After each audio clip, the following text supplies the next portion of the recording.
பழத்தோட்ட ஊழியங்கள், கர்த்தர் அருளின ஊழியங்கள்.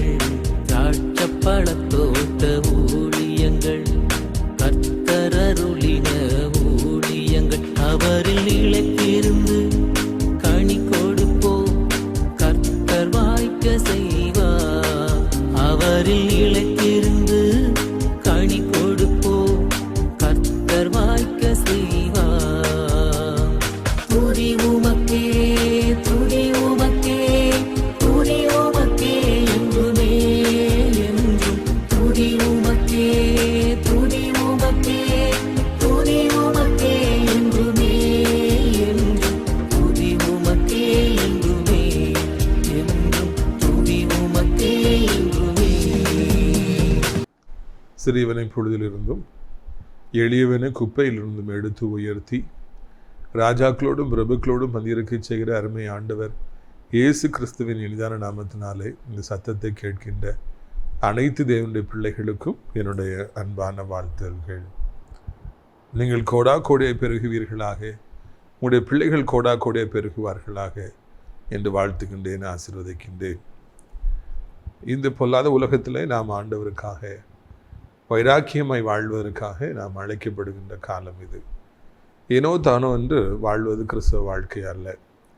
பெயருக்கு ஆலயத்திற்கு செல்வது, பெயருக்கு பைபிளை எடுத்து தினந்தோறும் வாசிப்பது, பெயருக்கு ஜெபிப்பது, ஏதோ வாழ்ந்தோம், ஏதோ வேலைக்கு போகிறோம், சம்பாதிக்கிறோம், ஏதோ வைத்து நிரப்புகிறோம், ஏதோ பிள்ளைகளை கவனிக்கிறோம், அப்படியே நம்ம ஓட்டத்தை முடிப்போம் என்று வாழ்வது கிறிஸ்தவ வாழ்க்கை அல்ல. ஆண்டவருடைய கரம் நம்மோடு கூட இருக்கிறபடியினாலும், உயிருள்ள தெய்வத்தை நாம் ஆராதிக்கின்றபடியினாலும், தேவன் நம்மை ரட்சித்தபடியினாலும் அவருக்காக வைராக்கியமாக நாம் ஆட வேண்டும். நாம் பிரித்தெடுக்கப்பட்ட ஒரு ஜனம் அல்லவா, நாம் ஆண்டவராலே முன்குறிக்கப்பட்டவர்கள் அல்லவா. அவர் நம்மை எவ்வளவு அதிசயமாக தேடி வந்தார், தெரிந்து கொண்டார், அவருடைய பிள்ளையாக மாற்றி இருக்கின்றார். எனவே ஆண்டவருக்காக நான் எதையாவது செய்வேன், அன்றைய ஊழியத்தை நான் உண்மையை உத்தமமாக நான் செய்வேன், ஆண்டவருக்காக நான் நிற்பேன், என் பிள்ளைகளை ஆண்டவருக்காக நான் வளர்ப்பேன். நான் செய்கின்ற வேலைகளை விட, பிஸ்னஸை விட, எல்லாவற்றை விட இயேசுதான் எனக்கு முக்கியம், ஊழியதான் முக்கியம் எனப்பட்ட ஒரு மனப்பாங்கு நமக்கு வேண்டும். லீவு கிடைக்கிற பொழுதெல்லாம் உலகத்தை அனுபவிப்பதற்காக நாம் ஓடி பழகாதபடி ஆண்டுடைய ஊழியத்தை செய்வதற்காக நாம் ஓடி பழகுவோம். இந்த உலக வாழ்க்கை கொஞ்ச காலமே. இந்த கொஞ்ச கால வாழ்க்கையில் நாம் ஆண்டவருக்காக செய்கின்ற காரியங்கள் மாத்திரமே நிலை நிற்கும் என்பதை அறிந்து நாம் ஆண்டவருக்காக வாழும்படியாக நாம் அழைக்கப்படுகிறோம். பிரித்துக்குரியவர்களே, இந்த அருமையான நாளிலும் கூட உங்களை நான் மறுபடியும் வாழ்த்துகிறேன். இந்த ஆசிரியத்தை தலைமையிடமாக வைத்து இந்த ஊழியமானது கடந்த 28 வருடமாக நடைபெற்று வர கர்த்தர் உதவி செய்திருக்கிறார். சென்ற வாரம் சனிக்கிழமை ஆசிரியத்தில் நடந்த நம்முடைய விடுதலை நாள் கூட்டத்தை கர்த்தர் அதிகமாக ஆசீர்வதித்தார். பயங்கரமாக வெயில் அடித்தது. மக்கள் எப்படி வரப்போகிறார்கள், எப்படி கூட்டமாக வருவார்கள் என்ற ஒரு கேள்வி எனக்குள்ளாக இருந்தது. ஆனால் என்ன அதிசயம் பாருங்கள், கர்த்தர் திரளான கூட்டத்தை அழைத்து கொண்டு வந்தார். நான் எல்லாரும் சேர்ந்து ஜெபித்தோம். முக்கியமாக அடியார் ஜெபித்தேன். ஆண்டவரே, வெயில் வந்தால் எங்களால் தாங்க முடியாது, ஒரு அனுகூலமான ஒரு கிளைமேட், கூலான கிளைமேட்டை தாருங்கன்னு ஜெபித்தோம். உடனே ஆண்டவர் அப்படியே தந்தார், வெயிலை மடக்கி போட்டார். எல்லோரும் கொஞ்சம் ஓரளவு கம்ஃபர்டபுளாக ஃபீல் பண்ணாங்க. இறுதி ஜெப நேரம் நடந்து கொண்டிருக்கும் பொழுதே பிசாசுகள் அலறி அடித்து முன்பாக வந்தன. தேவ நாமம் மகிமைப்பட்டது. மெய்யாகவே இயேசுவே தெய்வம் என்று அங்கிருந்த ஜனங்களெல்லாம் ஆச்சரியப்படும்படியாக கர்த்தர் காரியங்களை செய்தார். பல தொலைவிலிருந்து மக்கள் வந்திருந்தார்கள். மும்பையிலிருந்து வந்திருந்தாங்க, மதுரையிலேருந்து வந்திருந்தாங்க. பல மக்கள் இந்த கூட்டத்தில் பங்கேற்பதற்காக திருப்பூர்லேருந்து வந்திருந்தாங்க. வெளியூர்லேருந்துலாம் மக்கள் நாகர்கோவிலேருந்துலாம் வந்திருக்காங்க. அதே போல் எர்மீன் அவர்கள் தன்னுடைய மனைவியினுடைய பிறந்தநாள் என்கிறபடினாலே மிக சிறப்பான விருந்தை வழங்கினார். ஜனங்கள் திருப்தியாக சாப்பிட்டு போனார்கள். இந்த வாரம் சனிக்கிழமை கர்த்தருக்கு சித்தமானால் சென்னையில் வைத்து நம்முடைய விடுதலை நாள் கூட்டங்கள் நடைபெறும்.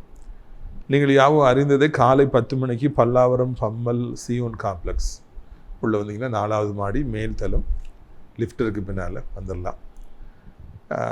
கூட்டம் முடிஞ்ச உடனே சகோதரர் மங்களராய் தன் குடும்பத்தின் சார்பாக விருந்தளிப்பார்.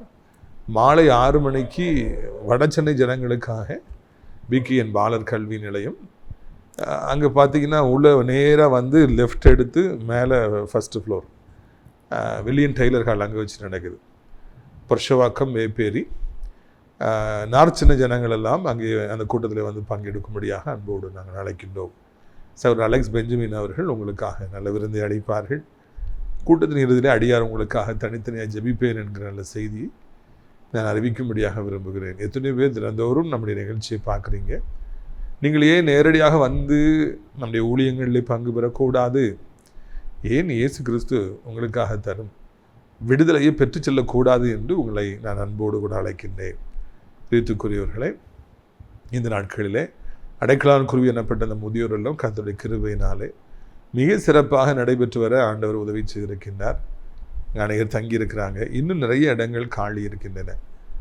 உங்களுடைய பெற்றோர்களை இன்றைக்கு நீங்கள் கவனிக்க முடியாத ஒரு நிலைமையில் இருப்பீர்கள் என்றால் தாராளமாக நீங்கள் இந்த அடைக்கலான் குருவி எனப்பட்ட ஆவிக்குரிய முதியோர் இல்லத்தில் சேர்க்கலாம். தினந்தோறும் அங்கே வந்து குருமார்கள் வந்து ஜெபத்தை நடத்துகிறாங்க. கணம் செல்வராய் ஐயா, கணம் ஏசுபடியான ஐயா, கணம் ஜெரேமியா ஐயா, கணம் ஆண்ட்ரூ ஐயா, கணம் நீங்கள் பார்த்தீங்கன்னா பொன்னுசாமி ஐயா, முதலாமலி ஜான் போன்றவங்களாம் வந்து அந்த ப்ரேயர் நடத்துகிறாங்க. அது ரொம்ப நல்லாக இருக்கிறது. ஆவிக்குரிய ஒரு அட்மாஸ்பியர் ஏற்படுத்தி தருகிறது. அடியாரும் முடிந்த பொழுதுனா அங்கே போய் ஜெபத்தில் பங்கேற்கின்றேன். தினந்தோறும் காலை 10 to 12 வரைக்கும் அங்கே ஜெபம் நடக்குது. ஞாயிற்றுக்கிழமை ஆராதனைக்கு நம்ம அழைச்சிட்டு போகிறோம். அதனால் நிறைய பேர் அங்கே வந்து தங்கும்படியாக அன்போடு நான் அழைக்கின்றேன். அங்கே வேலை செய்வதற்கு அங்கேயே தங்கியிருந்து கர்த்தருடைய ஊழியத்தை செய்வதற்கு நமக்கு நல்ல ஊழியத்துக்காக அர்ப்பணித்த பிள்ளைகள் தேவை என்பதையும் மகிழ்ச்சியோடு தெரிவித்துக்கொள்ள ஆசைப்படுறேன். இது கடைசி வாரம் 1ஆம் தேதி நீங்கள் தாராளமாக வந்து ஜாயின் பண்ணலாம். முன்னதாகவே வந்து விரும்பினா ஜாயின் பண்ணலாம் என்கிற நல்ல செய்தியும் கூட நான் அறிவிக்கும்படியாக விரும்புகிறேன். பிரியத்துக்குரியவர்களே, இந்த நாளில் நம்முடைய பிரயோஜனத்திற்காக 1 ராஜாக்கள் 18வது அதிகாரம் பாருங்கள். அதில் 23ஆம் வசனத்தை நான் 21ஆம் வசனத்தை வாசிக்க விரும்புகிறேன். அப்படி எலிசா சகல ஜனத்தண்டைக்கு வந்து, நீங்கள் எந்த மட்டும் 2 நினைவுகளால் குந்தி குந்தி நடப்பீர்கள். கர்த்தர் தெய்வமானால் அவரை பின்பற்றுங்கள், பாகால் தெய்வமானால் அவனை பின்பற்றுங்கள் என்றான். ஜனங்கள் பிரதியுத்தரமாக அவனுக்கு ஒன்றும் சொல்லவில்லை. இந்த இடத்துல எளியானப்பட்ட ஒரு தீர்க்கதரிசி ஒரு பெரிய ஒரு போராட்டத்தை போராடுவதை காண்கிறோம். ஜனங்கள் எல்லாரும் ஏறக்குறைய சோகரம் போய்விட்டார்கள். ஆகாப் எனப்பட்ட ராஜா ஏசபேல் எனப்பட்ட ஒரு பெண்ணை திருமணம் செய்கின்றார். ஏசபேல் அந்நிய பெண்ணாக இருந்தபடியினாலே அந்நிய முறைமைகளை கொண்டு வந்து ஜனங்கள் எல்லாரையும் தவறான ஒரு பாதையிலே நடத்துகின்றாள். அவள் மிகவும் திமிர் பிடித்தவளாக, மிகவும் அதிகாரம் செலுத்துபவளாக, புருஷனை அடக்கி வைத்திருப்பவளாக இருக்கிறார். அவன் நினைக்கிறது தான் நாட்டில் சட்டமாக இருக்குது. மனைவி என்ன சொன்னாலும் அந்த ஆகாப் ராஜா அதுக்கு கீழ்ப்படுகிறான், ஒன்றுமே தலையிடுறதில்லை. அவள் பாகாலை உள்ளே கொண்டு வந்து ஜனங்கள் எல்லாரையும் வழிபட செய்தபடியினாலே ஜனங்கள் எல்லாரும் சோரம் போயிடுறாங்க. ஆண்டவர் அங்கே வருத்தப்படுகிறார். என் ஜனங்களை நான் மோசையின் மூலமாக, யோசுவின் மூலமாக எவ்வளவு கஷ்டப்பட்டு கொண்டு வந்தேன், அவர்களுக்காக இந்த பாலந்தேரும் ஓடுற தேசத்தை கொடுத்தேன், ஆனால் அவர்களும் இவ்வளவு சோரம் போயிட்டாங்களே, என்னை மறந்துட்டாங்களே அப்படின்னு சொல்லி ரொம்ப வருத்தப்படுறார். அப்படி கலங்குறார் ஆண்டவர். அந்த நேரத்தில் தான் ஆண்டவர் எளியாவை எழுப்புறார். எளியா ஒரு மாபெரும் தீர்க்கதரிசியாக அவரை எழும்புறார். அவருடைய ஒரே ஒரு நோக்கம், எப்படியாவது ஜனங்களை மறுபடியும் ஆண்டவர் பக்கமாக கொண்டு வரணும். அதுக்காக என்னன்னாலும் செய்யலாங்கிற மாதிரி அவர் ஒரு போராடுற ஒரு குணமுடைய தீர்க்கதரிசியாக இருந்திக்கிறார். அவர் மழை வராது அப்படிங்கிறாரு, மழை வராமல் போயிடுது. மழை பெய்யட்டும் அப்படிங்கிறாரு, மழை பெய்யுது. தான் ஒரு தெய்வனுடைய மனிதன், தான் ஒரு தீர்க்கதரிசி, கர்த்தருடைய வல்லமை தன்ட்ட இருக்குதுங்கிறத வந்து ஸ்ட்ரைட்டாக face to face our 1-to-1 அங்கே ஆகாப் ராஜாவுக்கு தெரியப்படுத்துகின்றார். நான் என்னுடைய தாசனோடு இருக்கிறேன் என்பதை ஆண்டவரும் தெரியப்படுத்துகின்றார். அந்த அளவுக்கு எலியா தீர்க்கதரிசி ஆகாப் ராஜாவை அசைக்கிறவனாக, இஸ்ரவேல் நாட்டை அசைக்கிறவனாக, உலகத்தையே அசைக்கிறவராக அவர் மாறினார். காரணம் என்னவென்றால் அவருக்குள்ளாக இருந்த வைராக்கியம், ஆண்டவர் மீது இருந்த வைராக்கியம் தான் அவரை இவ்வளவு பெரிய ஒரு ஊழியக்காரனாக மாற்றியது. அவர் எல்லாரையும் கூட்டி வர செய்கிறார். கர்மேல் பருவத்தில் லட்சக்கணக்கில் ஜனங்கள், இஸ்ரவேல் ஜனங்கள் வராங்க. பாகால் தீர்க்கதரிசிகளும் வராங்க. அவங்க மத்தியில் தான் அவர் என்ன பேசினாருங்கிறத வந்து நம்ம காண்கிறோம். கர்த்தர் தெய்வமானால் கர்த்தரை பின்பற்றுங்க, பாகால் தெய்வம்னா பாகாலை பின்பற்றுங்க. எந்த மட்டும் குந்தி நடப்பீங்க, இங்கேயும் அங்கேயும் எவ்வளோ காலம் இருப்பீங்க? அப்படின்னு சொல்லி அவர் வைராக்கியமாக அங்கே பேசுவதை காண்கிறோம். எலியா தீர்க்கதரிசி என்றாலே ஆண்டவருக்காக வைராக்கியம். எலியா தீர்க்கதரிசி என்றாலே கர்த்தருடைய வல்லமை. எலியா தீர்க்கதரிசி என்றாலே ஜனங்களை கர்த்தரின் பக்கமாக இழுக்க வேண்டும் என்கிற ஒரு மிகப்பெரிய தாகம். இதைத்தான் நாம் காண்கின்றோம். இந்த வரலாற்றில் எத்தனையோ தேவனுடைய பிள்ளைகள் தோன்றி இருக்கிறார்கள், தீர்க்கதரிசிகள் தோன்றி இருக்கிறார்கள். அவர்களெல்லாம் எவ்வளவோ பெரிய அற்புதங்களை செய்து இன்றைக்கும் நம்முடைய கண்களுக்கு முன்பதாக சாட்சியாக சவாலாக நிற்கிறாங்க. பாருங்க, நாங்கள்லாம் ஆண்டவருக்காக எவ்வளோ செய்தோங்கிறத நமக்கு காண்பிக்கிறாங்க. நாம் எதற்காக பைபிளை வாசிக்கிறோம், எதற்காக இவருடைய வாழ்க்கை சரித்திரத்தை எல்லாம் நாம் வாசிக்கிறோம் என்றால், இதை வாசிக்கிற பொழுதெல்லாம் நாமும் இப்படியாக எழும்ப வேண்டும், எலியாவை போல எழும்ப வேண்டும், நம்முடைய பிள்ளைகளும் எலியாவை போல எழும்ப வேண்டும் என்று சொல்லி நாம் ஆசைப்பட வேண்டும். அவர்களைப் போல நாமும் பிரகாசிக்க வேண்டும். எல்லாவற்றுக்கும் மேலாக நாமும் வைராக்கியமாக இருக்க வேண்டும் என்பதுதான் இந்த நாளிலே கற்றுக்கொள்கிற விலையேறப்பெற்ற பாடம். இதை கேட்கிற ஆண்டவருடைய பிள்ளைகளே, தெய்வத்துடைய பிள்ளைகளே, உங்களுக்கு இந்த எலியாவை போல ஆண்டவருக்காக வைராக்கியமாக நிற்க வேண்டும் எனப்பட்ட ஒரு வாஞ்சை இருக்கிறதா? இன்னைக்கு கர்த்தரை அறியாமல் சோரம் போய் கொண்டிருக்கிற எவ்வளவோ ஜனங்களை நம்முடைய கண்களுக்கு முன்பதாக நாம் பார்க்கின்றோம். எவ்வளவோ அநியாயங்கள் நடப்பதை நாம் காண்கின்றோம். எவ்வளவு வாலிபர்கள் எவ்வளவு தரிகட்டு போவதை காண்கின்றோம். கர்த்தருக்கு தூரமாக எத்தனையோ ஜனங்கள் போய்விட்டதை பார்க்கிறோம், சீரழிவதை பார்க்கிறோம். அவர்கள் மத்தியில் நம்ம ஆண்டவருக்காக வைராக்கியமாக நாம் நிற்கின்றோமா? ஆண்டவருக்காக வைராக்கியமாக நிற்பீர்கள் என்றால் உங்களுக்கு ஆவிக்குரிய வரங்களை நம்முடைய ஆண்டவர் தருகின்றார், ஆவிக்குரிய அபிஷேகத்தை தருகின்றார். நீங்கள் ஆண்டுடைய பிள்ளைகள் என்பதற்கான அங்கீகாரத்தை ஆண்டவர் தருகின்றார்.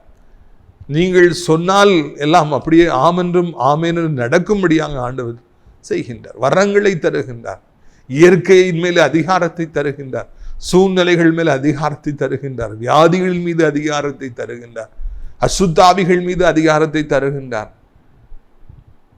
நேற்று சனிக்கிழமை அந்த ஊழியம் நடந்த பொழுது ஒரு காரியம் மிகவும் ஆச்சரியமாக இருந்தது. நடிகார் ஆண்டவருக்காக வைராக்கியமாக ஜெபித்துக் கொண்டிருக்கிறேன்.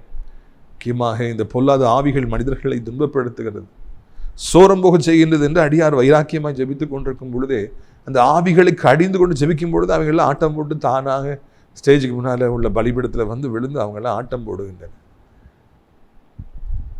அந்த அந்த வல்லமையோடு வைராக்கியத்தோடு ஜெபித்த பொழுது கர்த்தருடைய வல்லமை அடியாற்றிருந்து வெளிப்படுது, அந்த இடத்துல வெளிப்படுது. தேவன் பயங்கரமாக அந்த ஊழியத்தை அங்கீகரிக்கின்றார், அந்த இடத்துல இறங்குகிறார். உடனே அசுத்தாவியெல்லாம் இருக்க முடியல, தாங்க முடியல, காதை பொத்துது, ஆட்டம் போடுது, உள்ள முன்னால் வந்து உழுது, உருளுது, கீழே விழுதுனா விழுது, வானா வருது, போனா போகுது. வரங்களினாலே ஆண்டவர் அந்த இடத்தை நிறைத்து, அபிஷேகத்தினால் நிறைத்து ஜனங்களெல்லாம் அதிசயப்பட்டு போகும்படியே செய்தார். இப்படியும் இருக்குமா என்று சொல்லி ஜனங்களெல்லாம் ஆச்சரியப்படும்படியாக செய்தார். காரணம் என்ன? ஆண்டவருக்காக வைராக்கியமாய் ஊழியங்களை செய்கிற பொழுது ஆண்டவர் தன்னுடைய வல்லமையை தந்து,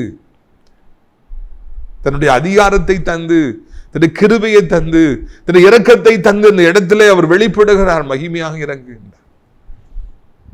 ஆண்டவருக்காக வைராக்கியமா நின்று பாருங்க, ஆண்டவருக்காக வைராக்கியமா ஊழியங்களை செஞ்சு பாருங்க, கொடுத்து பாருங்க, ஆண்டவருக்காக வாழ்ந்து பாருங்க. உங்களை ஒரு விசேஷித்தமான மனிதனாக, எளியாவாக நம்முடைய ஆண்டவர் மாற்றுவார் என்பதில் எந்த சந்தேகமும் இல்லவே இல்லை. வரங்களை ஆண்டவர் உங்களுக்கு தருகிறார். உங்களுக்கு உங்களுடைய வாழ்க்கையில் உங்கள் மூலமாக இயற்கைக்கு அப்பாற்பட்ட காரியங்களை எல்லாம் ஆண்டவர் செய்கின்றார், அதிசயங்களை செய்கின்றார். உங்களோடு நிற்பவர்கள், எதிராக நிற்பவர்கள் ராஜாக்களாக நின்றால் கூட, அவங்க இவ்வளோ பெரிய பணம் படைத்தவர்களாக இருந்தால் கூட, அதிகாரம் படைத்தவர்களாக இருந்தாங்கன்னா கூட உங்கள்கிட்ட பேசுறதுக்கு முதலுக்கு பயப்படுவாங்க. ஏன்னா உங்களிடம் ஆண்டவர் இருக்கிறார், தெய்வம் இருக்கிறார் என்பதை அவர்கள் காணும்படியான சூழ்நிலைகளை ஆண்டவர் அங்கே உருவாக்கி கொடுப்பார். எலியா ஒரு சாதாரணமான மனிதன், சாப்பாத்தின் குமாரன் ஆகிய எலிசா. எலியா வந்து ஒரு சாதாரணமான ஒரு குடும்பத்தை சார்ந்தவர். ஆனால் அந்த மனிதனை கண்டு ஆகாப் ராஜாவாக இருக்கட்டும், ஏசபேலாக இருக்கட்டும், எல்லாரும் நடுங்கும்படியாக அவர்கள் அந்த நாளில் எலியாவை ஒரு உயர்ந்த அடைக்கலத்தில் மரியாதையாக வைக்கும்படியாக செய்தார். காரணம் என்ன? எலியா செஞ்ச காரியங்கள் எல்லாவற்றிலும் ஆண்டுடைய காரம் கூட இருக்கு. அவர் சொன்னதெல்லாம் ஆண்டவர் செய்தார். நீங்க எவ்வளவு ஒரு சின்ன வேலையை பார்த்தாலும் சரி, எவ்வளவு குறையாக நீங்க படிச்சிருந்தாலும் சரி, இந்த உலக அறிவே உங்களுக்கு இல்லாமல் இருந்தாலும் சரி, இந்த உலக அறிவு மக்களுக்கு, உலகத்தின் மக்களுக்கு நிறைய இருக்குது. ஐயோ, இந்த உலகத்தின் மக்களுக்கு ஒரு காரியம்னா அது அப்படி இப்படி எப்படிலாமோ யோசிக்கிறாங்க, பிரித்து மேயிறாங்க. தேவனுடைய பிள்ளைகளாகி நாமோ எல்லாவற்றையும் நம்புகிறவர்களாக, பேதைகளாக, எளிதில் ஏமாற்றப்படுபவர்களாக இருக்கிறோம். ஆனால் அப்படிப்பட்டவர்கள் கூட உங்கள்கிட்ட பழகும்போது கவனமாக இருப்பாங்க. ஏன்னா உங்கள்கிட்ட தெய்வம் இருக்கிறார் என்பதை அவங்க காண்பாங்க. அடையாளங்களையும் அற்புதங்களையும் ஆண்டவர் உங்கள் மூலமாக செய்வார். எலியாவை கண்டு நாடே நடுங்கும்படியாக ஆண்டவர் செய்தார். உங்களை கண்டும் இந்த நாடை நடுங்கும்படியாக அநேகர் ஆண்டவரின் பக்கமாக இழுக்கப்படும்படியாக ஆண்டவர் செய்வார் அல்லவா? உங்களுக்கு ஒரு திரள் கூட்டத்தை ஆண்டவரின் பக்கமாக இழுக்க வேண்டும், ஊழியங்கள் நன்றாக நடைபெற வேண்டும் எனப்பட்ட ஒரு வாஞ்சை இருக்கிறதா? எலியாவுக்கு அப்படிப்பட்ட ஒரு வாஞ்சை இருந்தது. கர்த்தர் ஜனம் என்றால் கர்த்தரை பின்பற்றுங்கள், பாகால் ஜனம் தெய்வம் என்றால் நீங்கள் பாகாலை பின்பற்றுங்கள், எந்த மட்டும் குந்தி குந்தி நடப்பீர்கள் என்று அவர் முழங்கினார். அங்கேயும் இங்கேயுமாக அல்லல் படாதீங்க, அலைகள் மாறி அலைஞ்சு திரியாதீங்க, ஏசப்பா மாத்திரம் நீங்க பின்பற்றுங்க என்கிற உறுதி நமக்குள்ளே வேணும். நாமும் கூட அப்படியாய் ஜனங்களில் நடத்த வேண்டும். பிரியத்துக்குரியவர்களை, இந்த மாதிரி ஒரு வாழ்க்கையை வாழ்வதற்காகவே நம்முடைய தெய்வம் நம்மை அழைத்திருக்கிறார். நாம் வெந்ததை திம்போம் விதி வந்தால் சாவோம் என்று வாழ்வதற்காக அழைக்கப்படவில்லை. நான் உண்டு, என் வேலை உண்டு, என் குடும்பம் உண்டு என்று வாழ்வதற்காக அழைக்கப்படவில்லை. ஊழியம் செய்வதற்காக அழைக்கப்பட்டிருக்கிறோம். ஒரு சவால் நிறைந்த ஊழியத்தை செய்வதற்காக அழைக்கப்பட்டிருக்கிறோம். ஆண்டவருக்காக பெரிய காரியங்களை செய்யும்படியாக நாம் அழைக்கப்பட்டிருக்கிறோம் என்பதை மறந்துவிடக்கூடாது. இங்கே நாம் கவனிக்க வேண்டிய காரியம், ஒரு தனி மனிதனாக நின்று அவர் போராடினார். எதிரே ராஜா, 450 பாகாலுடைய தீர்க்கதரிசிகள், லட்சக்கணக்கான ஜனங்கள், ஒருத்தர் கூட ஒரு சுண்டு வரல கூட ஆண்டவருக்காகவோ எலியாவுக்கோ அசைக்கல. தனி மனுஷன் நினைக்கிறார், எல்லாத்தையும் சேலஞ்ச் பண்றார். யாரை பற்றி அவர் கவலைப்படலை. ஆண்டவர் பெரியவர் என் கூட இருக்கிறார். அதனால அவர் துணிஞ்சு செயல்பட்டார். ஆண்டவருடைய ஊழியத்தை செய்வதற்கு யாருடைய துணையும் தேவையில்லை, யாருடைய ஆதரவும் தேவையில்லை. ஆண்டவருடைய ஊழியத்தை செய்வதற்கு எந்த ஒரு ரிசோர்ஸஸும் தேவையில்லை. வைராக்கி இருந்தால் போதுங்க. யாரும் நம்மளை ரெக்கமெண்ட் பண்ணணுங்கிற அவசியம் இல்லை, யாரும் நமக்காக பக்கபலமாக இருக்கணுங்கிற அவசியம் இல்லை. ஏசப்பா இருந்தால் அதுவே போதும். பிரியத்துக்குரியவர்களே, நாம் ஆண்டவருக்காக பெரிய காரியங்களை செய்யலாம். அவங்க எனக்கு சப்போர்ட் பண்ண மாட்டேங்கிறாங்களே, இவங்க எனக்கு சப்போர்ட் பண்ண மாட்டேங்கிறாங்களே, இவங்க என்னை தூக்கி விட மாட்டேங்கிறாங்களே. நிறைய பேர் இன்னைக்கு அப்படி தான் நினைக்கிறாங்க. எவ்வளோ வச்சுருக்காங்க, எவ்வளோ பெரிய ஊழியக்காரங்க, எவ்வளோ காரியங்கள் இருக்குது, நினச்சா என்னை தூக்கி விட்டுறலாமே, என்னையை கொஞ்சம் லிஃப்ட் பண்ணி விட்டுறலாமே. இல்லை இல்லை, அப்படிலாம் தேவையில்லைங்க. யாரும் நம்மளை லிஃப்ட் பண்ணி விடணும் அப்படிங்கிற அவசியம் இல்லை. யாரோ கட்டியிருக்கிற ஒரு மேடையில் போய் நம்ம நிற்கணுங்கிற அவசியம்லாம் இல்லை. நம்ம ஆண்டவருக்காக வைராக்கியமாக நின்னோன்னா எவருடைய உதவியை நாம் எதிர்பார்க்க மாட்டோம். யாரும் நம்மளை தாங்கணும்னு நம்ம எதிர்பார்க்க மாட்டோம். யாரை நம்மளை தூக்கி விடணும்னு நம்ம நினைக்க மாட்டோம். நம்ம ஆண்டவர் நம்ம பக்கம் இருக்கும் பொழுது யாரும் நமக்கு தேவையில்லை. நான் ஆண்டவருக்காக வருவேன், துணிந்து வருவேன் எனப்பட்ட மன உறுதி உங்களுக்கு இருக்கும். மனிதர்களுடைய உதவி எதிர்பார்க்காதீங்க, சோர்ந்து போயிருவீங்க. மனிதர்களுடைய அப்ரிசியேஷனை, பாராட்டுதலை எதிர்பார்க்காதீங்க, ஏமாந்து போயிருவீங்க. மனிதர்களுடைய பலம் வேணும்னு சொல்லி மனுஷர்களுடைய பலத்து மேல் நிற்காதீங்க. எலியா அப்படி நிற்கல, அவர் ஆண்டவருடைய பலத்துல தான் நின்னாரு. ஆண்டவர் என் கூட இருக்கிறாருன்னு சொல்லி துணிஞ்சு நின்னாரு. தனி மனுஷனா நின்னாரு. ஒருத்தரும் உங்களுக்கு உதவி செய்யட்டாலும் பரவாயில்லை, நீங்க ஆண்டவருக்காக வைராக்கியமா நில்லுங்க, பெரிய காரியங்களை காண்பீங்க. ஒரு சவால் விடுறாரு பாகால் தீர்க்கதரிசிகள்கிட்ட. காளையை வெட்டுங்க, பலிபீடத்தில் வைங்க, நீங்க 450 பேரும் கூப்பிடுங்க, உங்க பாகால் தெய்வம்னா அக்கினி வரட்டும். நீங்க 450 பேர் இருக்கிறதுல முதல்ல நீங்க இப்படி செய்யுங்க, அப்போ நாங்கள்லாம் பாகால் தெய்வம்னு ஏற்றுக்கொள்வோம். உங்களால் அப்படி செய்ய முடியல, நான் கூப்பிட்றேன், தனி மனுஷன்னு கூப்பிட்றேன், வானத்திலிருந்து அக்கினி வரும். அப்படி அக்கினி வந்துருச்சுன்னா, அதை காளையை சுட்டரித்து போட்டுருச்சுன்னா கர்த்தரே தெய்வம்னு நீங்கள் ஏற்றுக்கணும். ஒரு சவாலை விடுறாருங்க. என்ன ஒரு ஆவிக்குரிய ஸ்டாண்டர்டு மனுஷன் பார்த்தீங்களா? Elijah's spiritual standards were so high, his confidence was so high. Such a challenging man of God, a mighty man of God, mighty prophet. எத்தனையோ லட்சக்கணக்கான ஜனங்கள் பார்த்துட்டு இருக்கும்போது சொல்றாரு, கர்த்தர் தெய்வம்னா வானத்திலிருந்து அக்கினி வரும், பாகால் தெய்வம்னா பாகாலுக்காக அக்கினி வரும், நீங்க 450 பேர் செஞ்சு பாருங்க அப்படிங்கிறாரு. சவால் விடுறாரு. அவங்களால ஒண்ணுமே செய்ய முடியல. காலையிலேருந்து சாயந்தரம் வரைக்கும் எவ்வளவோ கத்தி கூப்பாடு போட்டு பாகால்கிட்ட கேட்குறாங்க, ஆனால் அக்கினி வரல. எப்படி வரும்? உண்மையான தெய்வத்திற்கு தானுங்க அக்கினி வரும். பாகாலால் ஒன்றுமே செய்ய முடியல. லட்சம் ஜனங்கள் பார்த்துட்டே இருக்கிறாங்க. இந்த பாகாலை தானே நம்ம தேடி போகணும், இந்த பாகால் பின்னால் தானே நம்ம போகணும், அக்கினியை வரலையே என்ன அப்படின்னு பார்த்துட்டு இருக்காங்க. அந்த நேரத்தில் எலியா அவங்கள பார்த்து சிரிக்கிறாரு, பரியாசம் பண்ணுறாரு. உங்கள் பாகால் தூங்கிட்டு இருப்பான், அவன் ஏதாவது வேலைக்கு போயிருப்பான், அஃபிஷியலாக போயிருப்பான், கொஞ்சம் பொறுத்து வந்துடுவான், நீங்கள் கூப்பிட்டு பாருங்கன்னு சொல்லி கிண்டல் பண்ணுறாரு. என்ன அளவுக்கு ஒரு கான்ஃபிடென்ட்டாக இருந்தால் அப்படிலாம் செய்ய முடியும் அப்படிங்கிறத நீங்கள் பார்க்கணும். ஆண்டவருக்கும் நமக்கும் இடையில அவ்வளோ ஒரு நெருக்கம் இருக்கும் என்றால் நம்ம அப்படி தான் கான்ஃபிடென்ட்டாக இருப்போம். அவங்களால முடியாதுன்னு ஒரு நிலைமை வந்துடுது. கத்தியால கீறுறாங்க, ரத்தத்தை சேர்ந்துறாங்க, சத்தம் போடுறாங்க, பாகால் ஒரு சத்தம் வரல. தனி மனுஷன் என்னென்னு தண்ணியை ஊற்ற சொல்லி அந்த காளையில் மேலே, பலி மேலே, அந்த விறகு மேலே தண்ணியை ஊற்ற சொல்லி, ஏன்னா இது ஃபோர்ஜரி, இது ஃப்ராடு, உடனே மக்கள் சொல்லிடுவாங்க இது ஒரு ஏமாத்து வேலை அப்படின்னு சொல்லிடுவாங்க இல்லையா. அதனால அப்படிலாம் கிடையாதுங்கிறத காமிக்கிறதுக்காக ஊற்ற சொல்லி அவர் ஜெபம் பண்றார். என்ன சொல்லி ஜெபம் பண்றார் பாருங்க. 37வது வசனம், கர்த்தாவே நீர் தேவனாகிய கர்த்தர் என்றும் தேவரே தங்கள் இதயத்தை மறுபடியும் திருப்பினர் என்றும் இந்த ஜனங்கள் அறியும்படிக்கு என்னை கேட்டருளும் என்றான். அப்பொழுது கர்த்தரிடத்திலிருந்து அக்கினி இறங்கி அந்த சர்வாங்க தகன பலியையும் விறகுகளையும் கற்களையும் மண்ணையும் பட்சித்தது. வாய்க்காலந்து தண்ணீரையும் நக்கி போட்டது. ஜனங்கள் எல்லாம் இதை கண்ட பொழுது முங்குப்புற விழுது கர்த்தரே தெய்வம் என்றார்கள். ஒரு பெரிய அதிசயம் நடக்குதுங்க. எளிய ஒரு சின்ன ஜெபம் பண்றார். ஆண்டவரே, நாமுடைய பிள்ளை, நாமுடைய ஊழியக்காரன், நீங்கள் தான் தெய்வம், நீங்கள் என்ன தெரிஞ்சுக்கிட்டீங்க, நீங்கள் சொல்லி தான் நான் அதை செய்கிறேன், மக்களுக்கெல்லாம் தெரியட்டும், இதையே மறுபடியும் இந்த ஜனங்களுக்காக திரும்பி இருக்குதுன்னு சொல்லி மக்கள்லாம் அறியட்டும்னு சொல்லி அப்படி என்னை கேட்டருளும் அக்கினி அனுப்புன்னு ஜெபம் பண்றாரு. உடனே வானத்திலிருந்து அக்கினி இறங்கி வந்து அந்த காளை பட்சித்து போடுது. காலையிலிருந்து சாயந்தரம் வரைக்கும் பாகாலுடைய 450 தீர்க்கதரிசிகள் சத்தம் போட்டு எவ்வளோ கூப்பிட்டும் ஒரு சத்தமும் இல்லை, பதிலும் இல்லை, ஒரு அக்கினி வரல. ஆனால் எளிய ஒரு சின்ன ஜோம்ன உடனே வானத்திலிருந்து அக்கினி அப்படி பயங்கரமாக இறங்கின உடனே அந்த காளைகள் அப்படி பட்சித்து போடுது. ஜனங்கள்லாம் ஸ்டன் ஆகிறாங்க. உடனே எல்லாரும் வந்து குனிந்து பணிந்து கர்த்தரே தெய்வம் என்று லட்சக்கணக்கான ஜனங்கள், அந்த ஆபிரகாமுடைய சந்ததியார் எல்லாரும் கதறாங்க, கர்த்தரே தெய்வம் என்று சொல்லி எல்லாரும் ஆண்டவரை ஆராதிக்கிறாங்க. பரலோகத்துல ஒரு பெரிய சந்தோஷம், பூலோகத்துல ஒரு பெரிய சந்தோஷம். பாகால் ஒரு மாயை, அது பின்பாக சென்று ஒன்றும் இல்லை என்பது ஜனங்கள் காண்கிறாங்க. கர்த்தரே தெய்வம் என்று சோரம் போன அந்த ஜனங்கள் எல்லாம் ஆண்டவரின் பக்கமாக திரும்பினாங்க, ஆண்டவரை ஏற்றுக்கொண்டாங்க என்று சொல்லி நான் காண்கிறேன். வரலாற்று புஸ்தகத்திலே இது ஒரு முக்கியமான ஒரு இடம். எத்தனையோ ஜனங்கள், லட்சக்கணக்கான ஜனங்கள் ஆண்டவரின் பக்கமாக திரும்பினாங்க, ஒரு தனி மனிதனுடைய முயற்சியினாலே. All because of a single man called Elijah.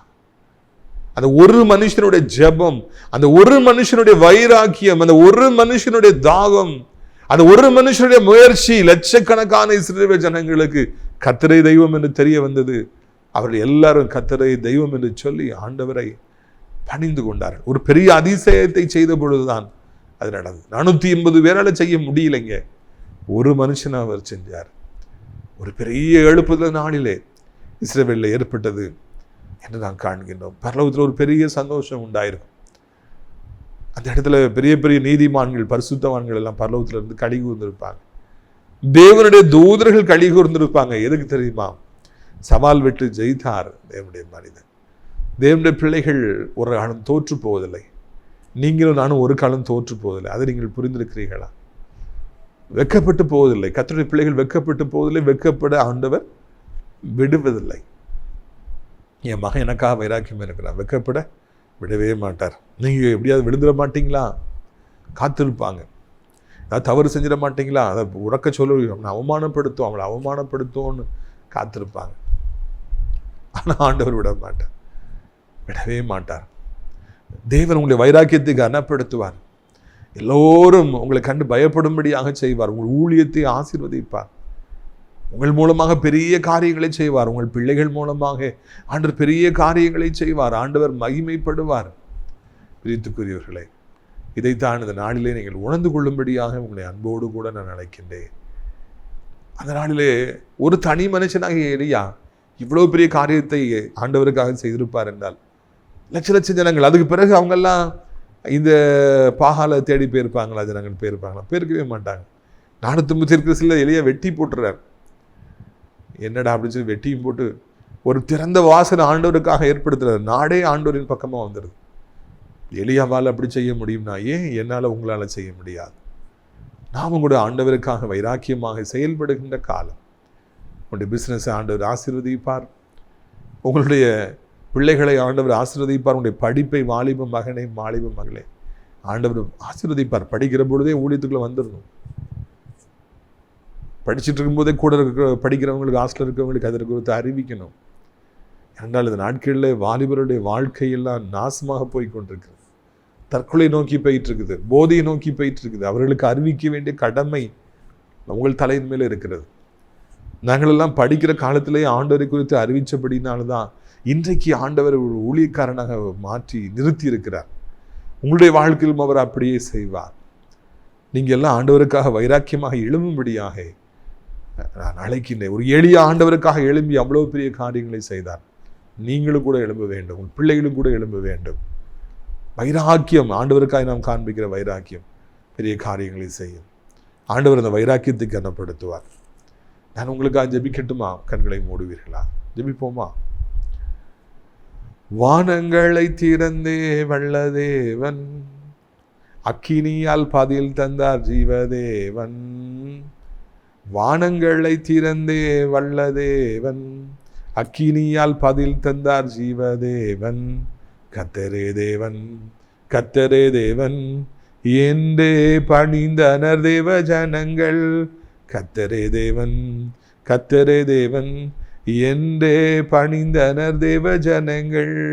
கர்த்தரே தேவன், கர்த்தரே தேவன் என்றே ஆர்ப்பரிப்போம். கர்த்தரே தேவன், கர்த்தரே தேவன் என்றே ஆர்ப்பரிப்போம். எலியாவின் தேவன் நம் தேவன், வல்லமையின் தேவன் நம் தேவன். எலியாவின் தேவன் நம் தேவன், வல்லமையின் தேவன் நம் தேவன். தாசர்களின் ஜெபம் கேட்பார், வல்லபெரும் காரியம் செய்திடுவார். தாசர்களின் ஜெபம் கேட்பார், வல்லபெரும் காரியம் செய்திடுவார். நிச்சயமாக ஆண்டவர் உங்களுடைய வாழ்க்கையில வல்லபெரும் காரியங்களை செய்திடுவார். அக்கினியை அனுப்புவார், சுட்டரித்து போடுவார். பொல்லாத கிரியைகளை கண்டு பயந்து போய் நிற்கின்றீர்களா? ஒருவேளை உங்களுக்கு விரோதமாய் மந்திரவாதங்கள் செய்யப்பட்டிருக்கிறபடியினாலே, உங்களுடைய பிள்ளைகள் அதனாலே அதிகமாக பாதிக்கப்பட்டிருக்கின்றபடியினாலே, பிஸ்னஸ் பாதிக்கப்பட்டிருக்கின்றபடியினாலே கலங்கி போய் நிற்கின்றீர்களா? இன்றைக்கு இயேசு உங்களோடு பேசுகிறார். எலியா நம்மை போல பாடுகள் அனுபவிக்கிற ஒரு மனிதனாக இருந்தாலும் ஆண்டவருக்காக எவ்வளவு பெரிய காரியங்களை அவர் செய்தார் என்று நாம் காண்கிறோம் அல்லவா? நீங்களும் கூட அப்படியே பெரிய காரியங்களை செய்ய முடியும். ஆண்டவரின் பக்கமாக லட்ச லட்ச ஜனங்களை இழுத்து கொண்டு வர முடியும். தேவன் நிச்சயமாக உங்கள் பக்கமாக இருப்பார். நாம் செயல்பட வேண்டிய ஒரு காலம், நாம் மௌனமாக இருக்க வேண்டிய ஒரு காலம் அல்ல, நாம் கண்களை மூடிக்கொண்டிருக்க வேண்டிய ஒரு காலம் அல்ல. வைராக்கியமாக ஆண்டவருக்காக நிற்க வேண்டிய ஒரு காலம். அப்பா, இந்த நாளுக்காக நன்றி செலுத்துகிறோம், சோத்திரம் செலுத்துகிறோம். ஒரு சாதாரணமான மனிதன் மூலமாக லட்ச லட்சம் சோரம் போன இஸ்ரவேல் ஜனங்கள் கர்த்தரே தெய்வம், கர்த்தரே தெய்வம் என்று கதறி பணிந்து ஆண்டவரை ஏற்றுக்கொண்டார்களே. ஆண்டவரின் பக்கமாக மறுபடியும் திரும்பி வந்தார்களே. ராஜா, நாங்கள் உமக்காக என்ன செய்து விட்டோம் ஆண்டவரே? நாங்கள் உமக்காக என்ன ஊழியத்தை செய்து விட்டோம்? நாங்கள் எத்தனை பேர் உம்மிடத்தில் இழுத்திருக்கிறோம் என்று சொல்லி சிந்தித்து பார்க்கிறோம். அப்பா, எங்களுக்கும் அப்படிப்பட்ட வைராக்கியத்தை தருவீராக. பெயர் கிறிஸ்தவ வாழ்க்கை நாங்கள் வாழாதபடிக்கு ராஜா, வைராக்கியமாக உடைய பணியை செய்ய கர்த்தர் உதவி செய்யுங்க. வாதை உன் கூடாரத்தை அணுகாதுன்னு சொல்லியிருக்கீங்களே. எத்தனை பேர் எவ்வளோ வாதையில் இருக்காங்க. தலை சொத்து தெரியுது, மயக்கமாக வந்துடுறது, கீழே விழுந்துடுறாங்க. வயதான காலத்தில் விழுந்தா என்னத்துக்கு ஆவாங்க? ஆண்டவரே, கால்களில் புண்ணு, கைகளில் புண்ணு, கட்டி அங்கே கட்டி இங்கே கட்டி, இந்த வியாதி அந்த வியாதி, மருத்துவமனையில் கூட்டங்கள் அலைமோதி கொண்டிருக்கிறதப்பா. எப்படியாவது கர்த்தர் மனமிறங்கி உடைய பிள்ளைகளுக்கு உதவி செய்ய வேண்டும் என்று கெஞ்சுகிறோம். இந்த நாளிலே ஒரு அற்புதத்தை செய்ய வேண்டும் என்று சொல்லி கெஞ்சுகிறோம். என்ன வியாதியாக இருந்தாலும் மறைந்து போகட்டும். கால்களில் புண்ணோடு மாத கணக்கிலே ஹாஸ்பிட்டலில் படுத்து கிடக்கிற மக்கள் உண்டையா. எப்படியாவது அந்த புண்கள் சுகமாகட்டும். தோளினாலே சதையினாலே மூடி ஆண்டவரே, அந்த உலர்ந்த எலும்புகள் உயிரடைந்து பத்திரமாக வீடு திரும்ப கர்த்தர் உதவி செய்யுங்க. இயேசப்பா நாமத்தினாலே ஷபா கபா கபாலா ரூதன்யா கரா ஓ ருபா கபா. கட்டிகள் மறையட்டும், புண்கள் மறையட்டும் ஆண்டவர், வேதனைகள் மறையட்டும், செயல்படாத அவயங்கள் செயல்படட்டும். சடுதியில் ஹார்ட் அட்டாக், மரணங்கள், பக்கவாதங்கள், வாதங்கள் வராதபடி வேலியடைத்து பாதுகாத்து கொள்வீராக. விபத்துகள் வராதபடி பாதுகாப்பீராக. எங்கள் பிள்ளைகள் பைக்கை வேகமாக ஓட்டுறாங்க. சின்ன வயசில் பைக் வேணும், செல்ஃபோன் ஒன்று அடம் பிடிக்கிறாங்க, சண்டை போடுறாங்க. அது மரணத்தை உண்டு பண்ணணும் அவர்களுக்கு தெரியலையா? வேகமாக போய் முட்டி அப்பாவிகளை கொண்டு தானும் கொலையுண்ணப்பட்டு விடாதபடி, சாபங்களை சம்பாதித்து விடாதபடி கர்த்தர் அவர்களை மரணத்திலிருந்து பாதுகாப்பீராங்க. பெற்றோருடைய கண்ணீரை பாருங்க. ஒரே சண்டை சச்சரவு, அது வேணும் இது வேணும். அடம்பிடிக்கிற பிள்ளைகள், நண்பர்கள் தான் பெருசாக தெரியுது, பாவம் தான் பெருசாக தெரியுது, போதை தான் பெருசாக தெரியுதுப்பா. அவர்கள் விடுவீங்க. நீங்கள் தான் அதை செய்ய முடியும், எங்களால் செய்ய முடியாது. வேலை இல்லாத பிள்ளைகளுக்கு வேலைகளை தாருங்க ஆண்டவரே. தகப்பனை பிள்ளைக்கு திருமணம் ஆகலையே, கல்யாணத்துக்கு நகை இல்லையே, இன்னும் திருமணம் ஆகவில்லையே, இன்னும் குழந்தை இல்லையே, வீடு இல்லை என்று கலங்குறவங்க எத்தனை பேர் இருக்காங்க. அவர்களுக்கெல்லாம் நீங்கள் அற்புதத்தை செய்து சீக்கிரமாக நல்ல காரியம் நடக்கும்படியாக செய்யுங்க. வியாபாரங்களில் தோல்வி கண்டு எல்லாவற்றையும் இழந்து போய் இன்றைக்கி நடுத்தருவில் நிற்கிற மக்கள் எத்தனை பேர் இருக்கிறாங்கப்பா, எத்தனை பேர் இருக்கிறாங்க. எப்படியாவது கர்த்தர் மனமிறங்கி அவர்களை சந்திக்கும்படியாக, அவர்களை ஆசீர்வதிக்கும்படியாக கெஞ்சுகிறோம். தகப்பனுடைய கடன் பாரங்களெல்லாம் நீங்கள் எப்படியாவது நீக்கி போடுங்கப்பா. அப்படி வேதனைகளெல்லாம் எப்படியாவது நீக்கி போடுங்க ஐயா. எப்படியாவது ஒரு அற்புதத்தை செய்யுங்க ஐயா. எப்படியாவது ஒரு அதிசயத்தை செய்யுங்க. நிரந்தரமான வருமானங்கள் வேண்டும். கடனே இருக்கக்கூடாது, வட்டியே இருக்கக்கூடாது. நுகத்தடிகளை முறித்து போடுங்க. இப்படி பிள்ளைகள் திறந்த வாசலை தாருங்க. படித்து முடித்து பல வருடமாய் வேலைக்காய் காத்திருக்கிற பிள்ளைகள், வேலை கிடைத்தும் வேலையில் நிம்மதி இல்லாமல் இருக்கிற பிள்ளைகள், டிரான்ஸ்ஃபருக்காய் காத்திருக்கிற பிள்ளைகள், ப்ரமோஷனுக்காய் காத்திருக்கிற பிள்ளைகள், சம்பளம் வரலன்னு காத்திருக்கிற பிள்ளைகள், எல்லாருக்கும் அற்புதத்தை செய்யுங்க. கர்த்தரை உதவி செய்யுங்க. சொந்தமாய் பிஸ்னஸ் வச்சுருக்கவங்களுக்கு கர்த்தரை உதவி செய்யுங்க. போட்டி நிறைஞ்ச உலகம்ப்பா, நீங்கள் தான் அவர்களுக்கு எப்படியாவது உதவி செய்ய வேண்டும், தாங்க வேண்டும். கர்த்தர் அப்படியே நடத்த வேண்டும் என்று சொல்லி கெஞ்சுகிறோம். இறைமகனே, உங்களுடைய கிருபைக்குள்ளாக உங்களுடைய பிள்ளைகளை ஒழித்து வைத்துக் கொள்ளுங்க. இது நாளிலே இந்த சத்தத்தை கேட்குற பிள்ளைகள் எந்த நிலைமையில் இருந்தாலும் உதவி செய்யுங்க அப்பா.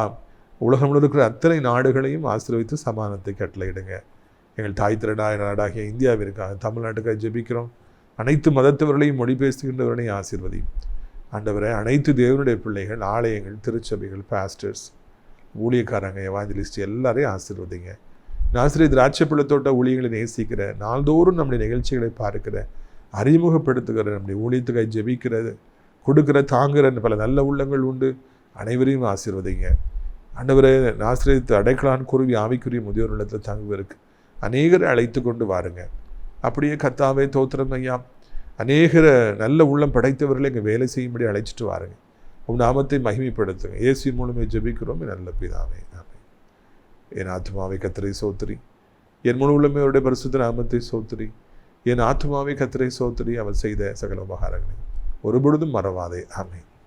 இந்த கர்த்தராகிய இயேசு கிறிஸ்துவின் கிருபையும் பிதாவாகிய தேவனுடைய அன்பும் பரிசுத்தாவிடைய அந்யோன்ய ஐக்கியமில்லாத பிரசன்னம் உங்கள் அனைவருடைய இன்றைக்கு சதா காலங்களிலும் நிலைத்திருப்பதாக. அல்லேலூயா, அல்லேலூயா. God bless you. Amen.